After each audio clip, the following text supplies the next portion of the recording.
J'aurais fait pas mal de vidéos 10 anecdotes à propos d'un pilote sur ma chaîne, et s'il y en a bien un que je n'ai pas encore traité et que vous m'avez beaucoup demandé, c'est bien entendu Casey Stoner. Si vous découvrez ce sport depuis l'arrivée de Marc Marquez en catégorie reine, c'est-à-dire depuis 2013, il est possible que vous soyez passé à côté de Casey Stoner, celui qui est considéré comme beaucoup, comme un peu l'égal de Marc Marquez sur le plan du talent, sur le plan du génie. Un Australien double champion du monde MotoGP qui a une belle histoire, une carrière très courte, mais qui a aussi été surtout l'un des premiers pilote à battre Rossi à la régulière. Donc si vous ne connaissez pas Casey Stoner, vous allez possiblement le découvrir à travers cette vidéo, et si vous êtes déjà fan, ça fait toujours du bien de se remémorer de bons souvenirs.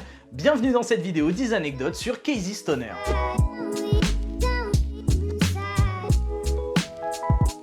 Pour se rendre compte du génie de Casey Stoner, il faut remonter un petit peu, en 2006 plus précisément, alors que l'Australien était dans l'équipe Honda LCR de Lucio Cecchinello. Prêt à discuter son deuxième Grand Prix en catégorie reine, Stoner fera une demande un petit peu particulière à son équipe, celle d'arriver le jeudi au Qatar pour pouvoir passer plus de temps avec sa petite amie en Australie et donc arriver plus tard sur le circuit. Bon, l'équipe accepte, ils arrivent à trouver un arrangement, mais il y a quelques péripéties durant le voyage. En fait, Stoner devait arriver le jeudi et finalement il arrive le vendredi à 9h35 au Qatar, en sachant que les séances commencent à 10h.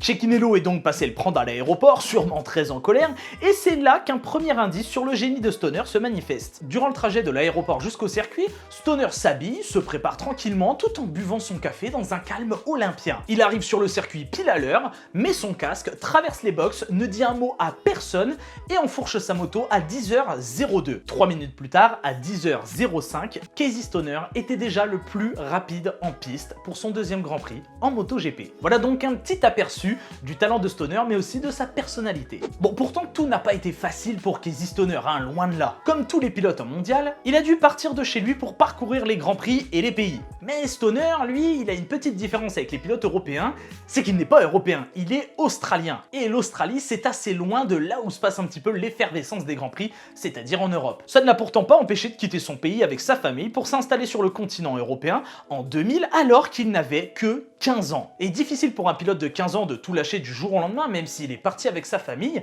ça reste quand même une épreuve assez difficile à gérer. Pari risqué, mais pari gagné quand on voit ce qu'est devenu Stoner plus tard. Stoner, c'est un pilote très différent de ceux qu'on voyait dans ces années-là. On ne saurait pas trop dire s'il était en retard ou en avance sur son temps. En fait, il détestait beaucoup de choses sur les Grands Prix, et parmi ce qu'il détestait, il y avait l'électronique des motos. Pour lui, les meilleurs pilotes du monde devaient piloter des motos sans électronique, et pas ces MotoGP bourrés de câbles, de branchements, de faisceaux électriques et d'assistance en tout genre. Il arrivait souvent d'ailleurs qu'on se pose des questions quant au pilotage de Stoner, tant on le voyait mettre la moto à mal alors qu'elle était censée être hyper stable vu qu'elle était bourrée d'électronique.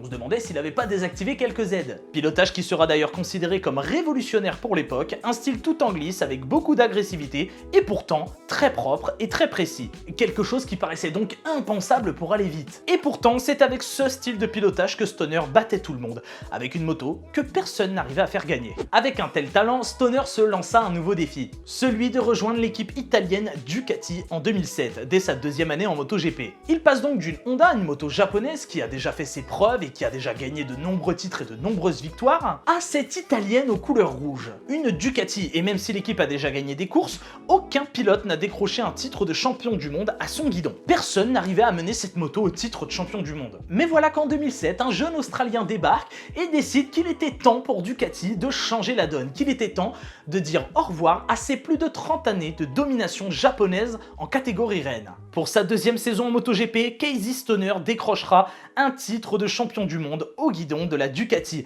remportant au passage 10 courses sur 18 devant des pilotes comme Rossi, Pedrosa ou encore Nicky Hayden, champion du monde l'année précédente. L'un des virages les plus célèbres du calendrier MotoGP en 2008, c'est le fameux corkscrew sur le circuit de Laguna Seca aux États-Unis. Et c'est aussi dans ce virage que s'est déroulé l'un des plus beaux duels de l'histoire des Grands Prix. Dans cette année 2008, Stoner, fraîchement titré champion du monde, se retrouve en face à face avec Valentino Rossi pour un duel mémorable. Vous connaissez peut-être ces images car elles sont devenues immensément connues dans l'histoire des Grands Prix et même des courses moto tout court. Et après plusieurs tours à se dépasser, Stoner aborde le corkscrew en tête, mais voilà que Rossi tente un dépassement à l'intérieur pour prendre la tête de la course. Seulement à cette vitesse et avec cette distance, il était difficile de croire que Rossi pourrait doubler sans tomber ou tirer tout droit. L'Italien dépassera Stoner et passera même à l'intérieur du virage, là où était posté du sable ou de la terre, et restera sur ses roues. Un dépassement donc légendaire après une course au sommet qui se conclura malheureusement par la chute de Casey Stoner. C'est sûr que la rivalité entre Stoner et Rossi, elle est légendaire, elle est très connue. Et on peut même le dire, je pense, entre Stoner et Rossi,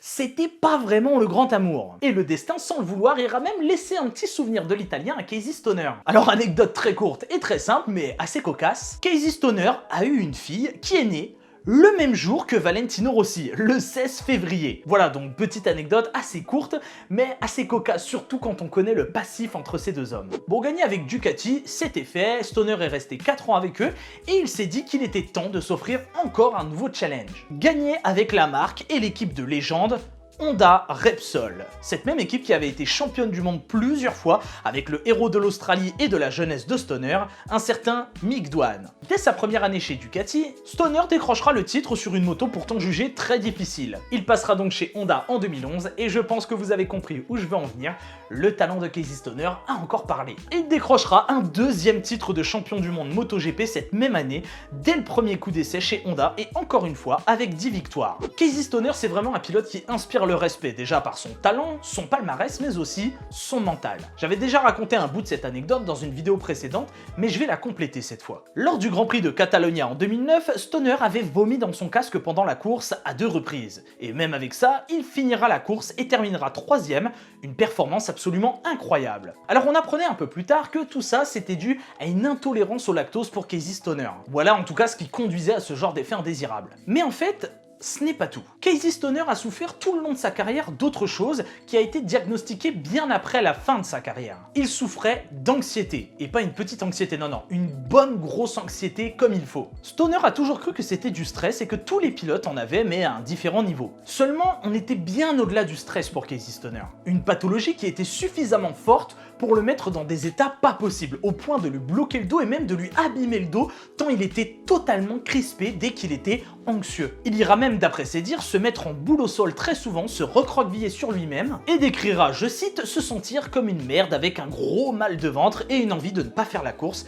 et même parfois une envie de mourir. S'ajoute à ça un autre souci, une fatigue chronique pour Stoner, tout le temps crevé, des fois même des difficultés à se lever du canapé. C'est ainsi que des années plus tard, on lui diagnostique de l'anxiété, un stade bien plus avancé que ce qu'il pensait être du stress. Un immense respect donc à Casey Stoner qui a couru avec ça et qui a quand même eu un palmarès incroyable, 2 titres de champion du monde malgré les problèmes qu'il rencontrait avec son anxiété dont il ignorait l'existence à l'époque. Sur un ton plus léger, s'il y a bien une période où Casey Stoner aurait aimé sûrement rouler, ou au moins il aurait été plus heureux en Grand Prix, c'est les années 80. Comme je l'ai dit plus tôt, Stoner détestait pas mal de choses en Grand Prix, l'électronique des motos bien sûr, mais aussi les médias, chose qui maintenant est absolument omniprésente en Grand Prix. L'Australien détestait ça tout simplement.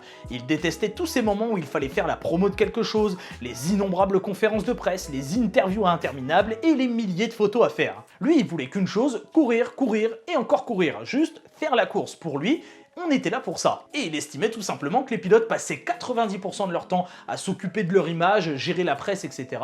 et 10% de leur temps à faire la course. Finalement, avec beaucoup moins de journalistes et beaucoup moins d'électronique sur les motos, Stoner aurait sûrement été mieux dans les années 80 avec les 500 cm3. Pour terminer, l'anecdote de la fin de carrière de Stoner.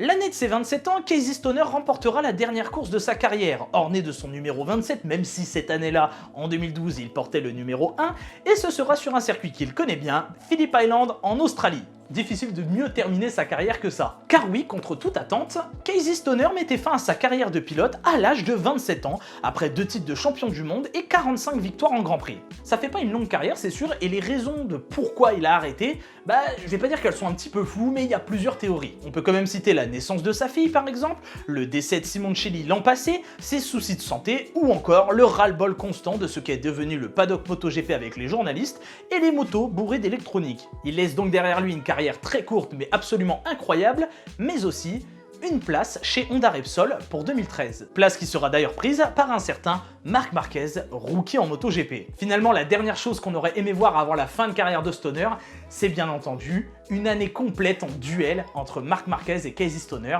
tant les deux sont comparés pour leur talent. Malheureusement, ça ne s'est pas fait, et la suite de l'histoire, vous la connaissez. Voilà, cette vidéo est terminée, cette vidéo 10 anecdotes sur Casey Stoner est terminée. J'espère qu'elle vous a plu. Si c'est le cas, pensez à la liker, la commenter, la partager. N'oubliez pas de vous abonner, de cliquer sur la petite cloche si ce n'est pas déjà fait. Quant à moi, je vous laisse, je vous donne rendez-vous très bientôt pour une prochaine vidéo. D'ici là, prenez soin de vous, portez-vous bien et V à tous.